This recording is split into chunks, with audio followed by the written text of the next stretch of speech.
My name is Justine, and I'm 33 years old. After a decade of saving every penny, I finally bought my dream house last month.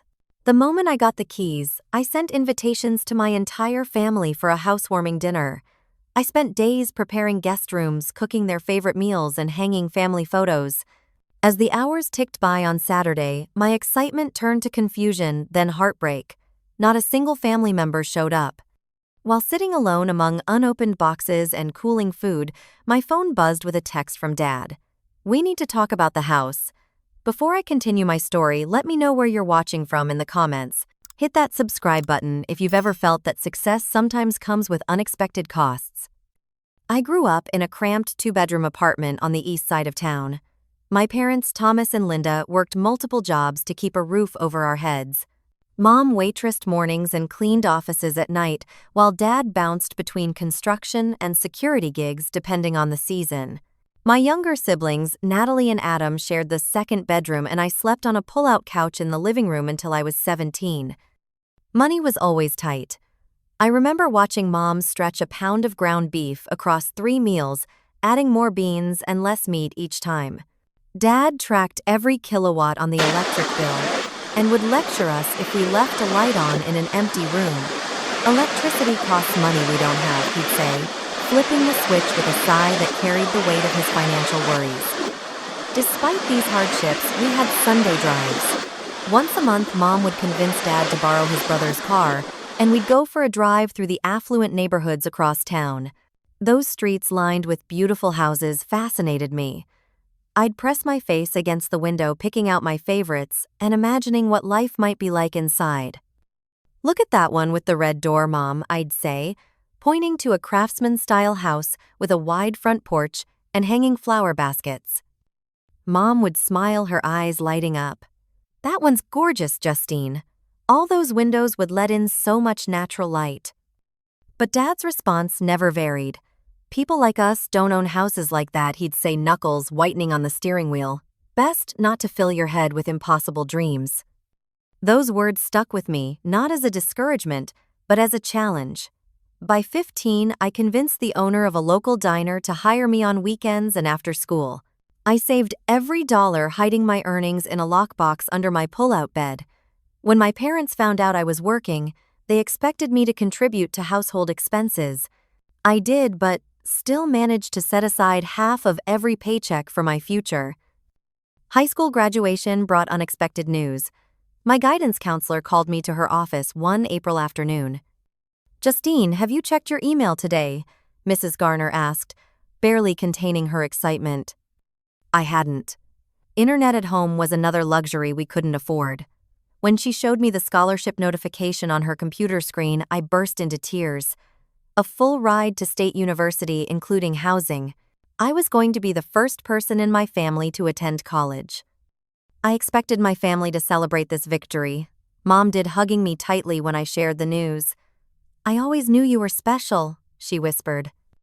Dad nodded, a flash of pride, quickly replaced by practicality. "College is expensive even with scholarships. Book supplies, living expenses. Don't get too big for your boots." Natalie, 14, then seemed genuinely happy for me. Adam, only 12, was too young to understand the significance. College tested me in ways I hadn't anticipated. The scholarship covered tuition and basic housing, but little else. I worked at the campus bookstore between classes and waited tables at a restaurant near campus on weekends. Sleep became a luxury, but I maintained my grades and continued saving. The cultural shift was even harder than the financial strain. Many of my classmates came from wealthy families. They spoke about European vacations and had parents who were doctors, lawyers, or business executives. I learned to navigate conversations carefully, sharing little about my background, feeling the divide between our experiences. When I called home, conversations grew increasingly strained. Mom wanted to hear every detail of campus life, living vicariously through my experiences. Dad asked primarily about costs and whether my jobs were interfering with studies. Natalie and Adam talked less and less, our shared childhood experiences no longer enough to bridge the growing gap. Graduation day arrived after 4 grueling years. I scanned the audience repeatedly, hoping to see my entire family among the crowd of proud parents and siblings. Only Mom appeared sitting alone in a dress I knew she'd saved months to purchase. "Where is everyone?" I asked when we met after the ceremony. "Your father picked up an extra shift. They're short-handed at the site," she explained, not meeting my eyes. "Natalie has a school project due Monday and Adam wasn't feeling well." I nodded, swallowing disappointment. We took pictures, just the two of us, my hard-earned diploma between us. Later, I realized this day set a pattern that would define our family dynamics for years to come. My achievements, however, significant to me, often received minimal acknowledgement from most of my family. Their absence at graduation was just the beginning. Armed with my marketing degree, I landed an entry-level position at Blake & Associates, a mid-sized marketing firm downtown. The starting salary wasn't impressive, but the growth potential was real. I found a studio apartment 20 minutes from the office by bus. The space was barely 400 square feet with a kitchenette so small I could touch opposite counters without stretching my arms fully. But it was mine and the rent allowed me to continue saving. My financial plan was meticulously detailed. Each paycheck was divided 50% for essential expenses, 30% for savings, specifically earmarked for a future home, and 20% for everything else, including the occasional movie or dinner out. I tracked every dollar on a spreadsheet, watching my house fund grow incrementally. "You need to live a little," my colleague Samantha would say, waving concert tickets I'd declined. "You're only young once." She wasn't wrong, but my focus remained unwavering. The memory of my father's words about impossible dreams fueled my determination.